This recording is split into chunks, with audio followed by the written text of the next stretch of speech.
LEC. There was news, as usual, that was dropped during this show, which is that Abbedagge is finally coming in for Vetheo on Excel. This is something that we've been discussing since the third week of the last round robin stage of LEC, where it was like, why don't you put in Abbedagge now? But I suppose this is apparently the time where Abbedagge, it feels like this could have been done a lot earlier, but I think is ultimately the right call given Vetheo's performance. By the way, since you brought it up there, I'll just very briefly address this. Fuck whoever made the terminology for how LEC split is divided up. So the round robin is called the season. You call your whole fucking year the season, you idiot. Your circuit is called the season. But already, they call that. Then the middle part, which people keep calling playoffs, is groups. But the problem is a round robin is a group. And then the other part with just the top four is playoffs. Now, the reason this is mental, Monte, is one, the season one is a nightmare. Groups is a nightmare because it would apply to both anyway. And then thirdly, it means that people keep getting wrong who was in the playoffs. So, like, you couldn't design a worse approach. What it should have been called for real is just winter round robin, winter groups, winter playoffs. That would be like, that would have been the more logical terminology. Because I agree, mate. That one kills me when like people don't know what you refer to with the first phase, do they? Like it's everyone's saying the same shit, so it's pretty bad. Here's the problem with this move though, Monte. I don't hate it as a move. Like Vetheo still didn't even look that good this split. The problem I have is this. I think people are pinning too many hopes on it if they think it's going to be some big turnaround. I don't think it's going to matter much, mate. I don't think Abbedagge is going to make this team a big team. No, and I mean, maybe being back in Europe has refreshed his form, but he felt pretty lackluster by the end of his North American run. He certainly wasn't the same mid laner that was able to power 100 Thieves to their first title, and he had fallen off pretty significantly. The thing about Vetheo, though, is like they just weren't.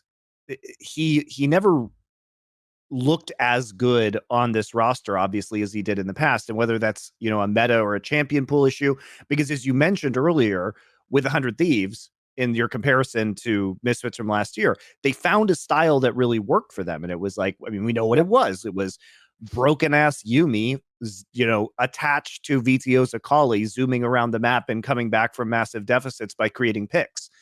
And even though, you know, we saw at least some of Vetheo's like signature picks this past week. You know, he busted out the Syndra, and you know, we got to see some of these champions that we associate with him.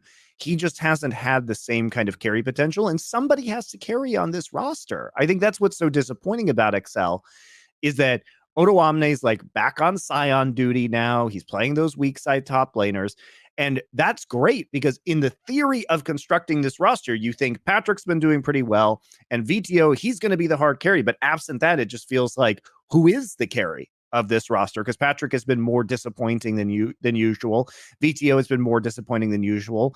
Xerxes, I hate to say it, like XL should have kept Marcoon. Like, I don't understand what happened there because Marcoon is having a way better split than Xerxes is, and Xerxes just doesn't look comfortable in this meta. They don't trust him as well, mate. Like if he goes in, they just like do that shit. They fuck Xerxes. Are you ready for the straight fire biblical reference here? They fuck Xerxes like King David fucked whatever her name was. Wasn't her name like Bathsheba? No, the Queen of Sheba's Solomon. It was Bathsheba was the woman that David cheated with. And what he did was he had her husband killed. It was like Uriah the Hittite or something he was called. And what they did was he just told the men, take him into battle. And then when everyone like charges, he charges and you just stand back. And then because that happens, you're just like, that's what they do to Cersei in these fights, mate. It's so mental. Like, I can see it. This is what I think's sad. I've always been a critic of his style. I thought his style was a bit overrated, and there's a reason why he tends to be at his best on like mid-table teams where his style can play to it. There's a reason why he's been in the top teams. They have been somewhat capped. And I think it's his style, right? But the problem I have in this team is I actually get the vibe he has tried really hard, mate. Look, it hasn't worked. It's been, maybe it was bad GMing. It's a terrible mismatch of styles. Obviously, he has no fucking solos that he can put ahead in the game. They don't know how to play around top lane anyway, and why would you waste your time? Odo Omne, the best band-aid is going to be making gold. Like you say, Scion and just tanks, normal shit. The problem I have with the Vetheo angle is this. This guy was so good for 3 straight splits, guys. It wasn't even just one split. People are acting like he was just a fluke, right? One, he has to be playing worse. The eye test was just too good in the past. But I do get the vibe, along with the conversation we had about Prince before, I get the vibe that maybe there is something where it's like he is like the mid lane equivalent of like the Raise the Puppy players. Like it feels like the main thing in the future, everyone who recruits Vetheo, because by the way, if everyone thinks like, well, that's him done, get him out. Dude, if I was any team outside the top 5, I would still be trying to get this guy. This is where you buy low, mate. But if you get Vetheo, learn the lesson that no one else was able to until we saw this XL lineup. The 2 players you need to put all your thought into are the jungler and the support. If you get the right jungler and the support who can get Vetheo his leads in lane, get him through lane, that's when you can see all those amazing teamfight carries that we had last year. So my problem is, I think in any future, I would still recruit him in LEC, like I say. I think there's plenty of teams could use this guy. But I think he feels like a player where he's not like self-sufficient, is he? You've got to give him some like setup around him. He's not just going to Smurf on his own. I also think that the best iteration of XL that you could dream of is basically to be a worse version of Gen.G. So bear with me here on this comparison. So if we look at the way that they're playing, they clearly prefer to have Xerxes on tank / crowd control engaged junglers. It's exactly what Peanut is doing right now over in LCK. And they're, both of these are on the post, Maokai nerf patch, right? Europe's on 13.4 and LCK's on 13.5. But if you think about the way that Gen.G plays, it's Peanut on these it's like Sejuani Maokai, which is exactly, I think, what you want Xerxes on. And you want to play that role for the team to open up other options. You want to have kind of a weaker side top laner, though arguably Doran is maybe not quite as weak side as Odoamne. Like Odoamne is like a very weak side player, right? But the thing that works about Gen.G that's not working with XL right now is that they play very heavily through bottom lanes and then into the split push to power up Chovy and Pays. And the problem with XL is that it's very hard to do the style that Gen.G does when Patrick is literally the worst AD carry statistically in lane phase. He has the highest deficit at 10 minutes of golden experience of any ADC and LEC. You flip that over with Pays in LCK, and Pays is a player who gets a ton of attention in the bot side. Pays actually has he has the highest number of kills in the LCK total right now, over 200, which is about a third of Gen.G's total kills. Just on one player, he's got a third of them, and it's I believe it's the highest ever for a rookie player in the LCK. Okay. So he's at a stellar season, but the team has really emphasized getting him ahead and pushing him in these laning phases. And then Chovy also, the other big factor here is that the way that Gen.G plays is that we've discussed they get a lot of advantages on the map. They take a lot of farm. They manipulate the waves quite well, right? They are able to extract the maximum amount of gold. And if you compare, Gen.G is taking like 54% of the total jungle creeps in the game. XL Esports is second worst in LEC at 46.8%. And they're below 50% on the number of lane minions that they're getting as well. So they're very inefficient in farming. So the question is, like, how do you even become the worst version of Gen.G? Because I think their champion pools and player styles lend themselves to a Gen.G style, but they have a terrible late game. Like, their late game is appalling, and that's where Gen.G's really strength is. Their late game is so fucking bad. It's even the worst part about the team, because when you looked at all those players, you would have thought that would be the strength, right? That's also the other area, right? Spoiler, every XL game they have a chance in goes a million fucking hours long. But then even then, they don't look that great at the end. And that's even something I will say I had heard. I asked around a few people when XL was first having these problems. And one thing someone behind the scenes told me was they actually think Cersei's late game macro isn't very good. Oh, bloody that's all we were relying on. That's all we were relying on. Yeah, so that's true. My hope's gone for that team, I'm afraid. I think one of the interesting, the thing that kills me as well, though, Monty, in every game, though, there'll still be like a flash where most of the players will show you, like, it's like they're in the coma, but they're actually like awake inside their brain. They're still in there. But then you can never get it for the full game. You never get the full game, do you? I mean, their late game shot calling is just so terrible. And like, unfortunately, Limit didn't help that problem either. What they need is a very strong shot calling voice on this roster.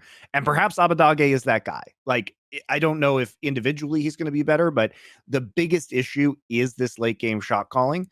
And quietly, actually, for all the talk about Patrick's season, and yes, he has been doing quite badly in the laning phase, he is actually incredibly efficient. And when it comes to the percent of damage that he does after 15 minutes, he's actually third in the league, despite the fact that he gets the second lowest minion share after 15 minutes. So his efficiency is really good, despite the fact that he's losing a lot of these lanes. And in total deep damage per minute, he's leading the league. So I don't even know if this is a Patrick problem, honestly. Like, it feels as though, I mean, we know that Targamas was causing issues within the team. That's why they removed him. So he's had a pretty poor pick of supports. And then on top of that, even though he is losing lane, he is actually converting resources at a better rate than most of his teammates. But it really is just this disastrous, like, mid and late game shot calling that they have that I think is probably the single biggest issue that prevents them from getting wins. Like, they are really bad at macro. Also, just to be a dick, I'll do this. I saw people were trying to say in Twitch chat, like, they should try bringing back Nemesis. It's like, bro, Nemesis couldn't even get along with LS, someone he agrees with on 98% of all concepts and topics. He couldn't even get along with that guy. So I'm going to go ahead and say, no, I wouldn't recruit. I wouldn't throw Nemesis into a bad team. That feels like throwing a massive container of petrol on a fire. Like, how's that going to fix it? He couldn't get along on one of the best teams ever, Fnatic, for fuck's sake. He had primo players like Reckless, Hillsang, like, he couldn't get along with these guys. Give me a break. I think I'll say no. I'm going to veto that one. He's not coming back. And also, shall I tell you the other reason why Nemesis isn't ever coming back to LEC? Because he'd actually have to live up to all the fucking shit talk and all that stuff. And all those things where you all go, nobody looks incredible, on like 0 ping in Korea on the games you watch on his stream. He'd actually have to do it in the game. He'd actually have to be that player that he thinks he's in solo queue. And spoiler, like, he ain't nice, so he's not going to even try. And also, you can't cheat like Nice could, so whatever. It's all good. I have no idea like what Nice is doing, but I could summarize it in a minute. Basically, it's boring, mate. It's not even actually that good a drama. The problem is this, right? Essentially, he's realized that if you're involved with drama with people like LS and Caden, like, it keeps your name out there. And spoiler, if no one knows this, the reason why they say it, like, even though it doesn't quite apply in the modern day, the reason why they say like all PR is good PR is because, for example, if you provide a service, I'm sorry, even if you think everyone's laughing at this guy, more people are aware of him, and there will definitely be some more, and they'll go, what the hell? I don't think Ellis is a good guy. And then he'll sign up. Like, I bet he gets more lessons from this. Here's the brief summary, basically. As far as I can tell, Monte, he, in the past, has lied repeatedly about being challenger, and he's definitely tried to imply it was on the NA server. I believe when people looked it up, they've only found he was once, like, he duo boosted an account into, like, challenger on the LAN server, which isn't the local area network. It's obviously the Latin American one or whatever, right? So it's implied he's trying to, like, blur the lines of was he a challenger player? And instead of what I told them to do, which is, that's it. You understand you've won the case. You just make that the only point is he lied about being challenger. He can't go back in a time machine, so he can't fix that. You've got him banked rights all day long, but these idiots, Monte, had to give this guy a chance. So instead, what they said is, like, it's not that he lied that he's challenger, it's that he's not good enough to be at any high rank. So he went to Korea and he had an account and he was shit in the bed for ages. He was terrible. He was perma stock in low life and he was shit. He was terrible. He kept switching champions. But then what happened was, like all people who want to just get a rank and not prove you're good, he just switched to a fresh account and looked into a little streak and got to Masters. So now, because you idiots made it about, is he like in any sense good and he'll never hit a rank, you didn't even say the context, you idiots. What you should have said is, you'll never hit a rank on this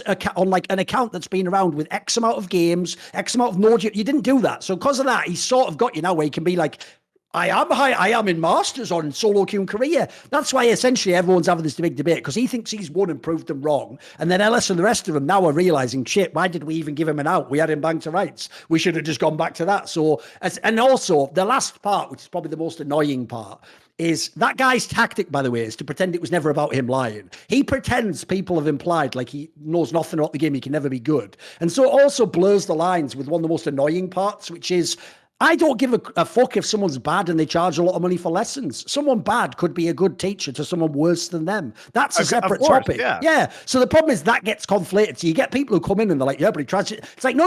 Let's rewind all the way. The one factor is this. Did he lie about being ranked challenger? Because if you lied, by the way, that's literally false advertising. You have defrauded people who, on the basis of your lie, paid you for a service. You've got if that's true, you've got the person banked right there. So I would just bring it all back to that, but whatever. It's just, again, like I say, these people all know that the more drama and the more you reply to each other, it never ends and you all just get hits, don't you? So they also all know what they're doing. This is the outrage economy for sure.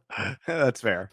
I just find it odd because it would seem that, if he had videos of him successfully coaching people and testimonials from people that his coaching was effective, that would be enough to make him a good coach, right? That's where they keep getting him as well, though, dude. That's why they have to stay. Why does he have to stand on this challenger accomplishment? That's not necessary. And he's not there anyway. He's Masters, like I said. But secondly, the other thing is as well, that's also why they all keep going as hard at him, though, because they do think he's a fraud, Monty. Like, people looked it up, and apparently loads of the accounts that he was coaching on stream that improved magically just stopped playing after they'd been coached by him. Like, brother, this is, you know what I mean? Like, but here's the real issue. I'll resolve it all by bringing it back to this. Maybe his coaching is that you shouldn't play League of Legends, and he's actually just breaking the cycle, the karmic wheel of people being reincarnated into League of Legends, right? He's really into the Buddhist aspect, where the cycle of suffering, which is playing League of Legends, feeling like you're obligated to queue up, get into the next game, get flamed by your teammates. He's actually just breaking them out and into the real world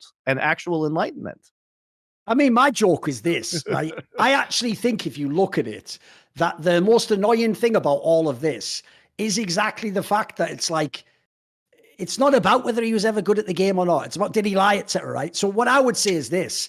In a way, he's actually the best possible coach for the kind of people taking lessons from him, because they're people who don't care that the most expert people in the league have told you this guy isn't good. So they're people who I think inadvertently he's nailed his market. Because if you think about what I've just said, Monty, he went to Korea and tried on a large sample size account and proved he isn't good enough. So what he did instead was realize, it's not about being good enough. It's about the perception of being good enough. Are you ready? That's all his fans want. The kind of person who wants a lesson from Nice does want to just know, how do I fake being better than I am so I can have the rank for my friends? Well, you know what? Follow Nice's method. Keep trying new accounts. Keep just hoping you get a nice little lucky streak. One trick, by the way, when he was doing badly, he kept shooting between all the meta champions. Then he just one trick Trindamere and took someone else's build and did it like loads of games in a row. So one trick, try and keep switching accounts, look into a nice little streak, get the rank, stop playing and just start talking shit to your friends. He's nailed it. He's actually doing exactly what the people who pay for the lessons would want. Because the stupidest part of all is, I'll bring it back to what I was saying at the beginning. People like LS and Cadril and Dom, they're right in this sense, Monty, that on Twitter and among people like us who are very hardcore about League, you've won the perception battle. You've shown this guy's a bit of an idiot and he's lied. Here's where you have lost the perception battle. The kind of person who took lessons from this guy isn't us. It's a fucking random casual guy. And to that idiot, if anything, this attention's probably brought him more customers, I'd imagine. And they're all idiots anyway, so they can, wow. In fact, like I even said, even not cynically, if you are a fucking bum, you'd be like, how did he get the chance? That'd make you interested, like Masters, whatever. So the whole thing's just a storm in a teacup. It's not that big a deal. If he lied, he lied. That's the bigger issue to me. Yeah, that's fair. See more cool, funny, interesting clips based on topics from my content? Well, subscribe to this channel then, or, be a pleb and don't.